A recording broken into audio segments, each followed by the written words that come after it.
perlu kami sampaikan hari ini. Kehadiran jangan jadi tameng di situ, jangan jadi tameng. Harus pahami esensi dari pengawalan gerakan aksi. Kericuhan antar demonstran dan juga petugas Satpol PP ini terjadi di depan pagar kantor Bupati Konawe, Sulawesi Tenggara.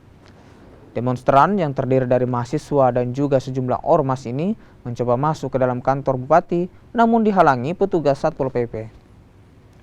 Beruntung kericuhan tak berlangsung lama setelah Sekretaris Daerah Konawe datang menemui demonstran. Demonstrasi, mahasiswa dan juga sejumlah ormas ini menuntut perbaikan pelayanan di Rumah Sakit Konawe. Pasalnya, ada dugaan malpraktik yang membuat seorang pasien bayi alami cacat seumur hidup.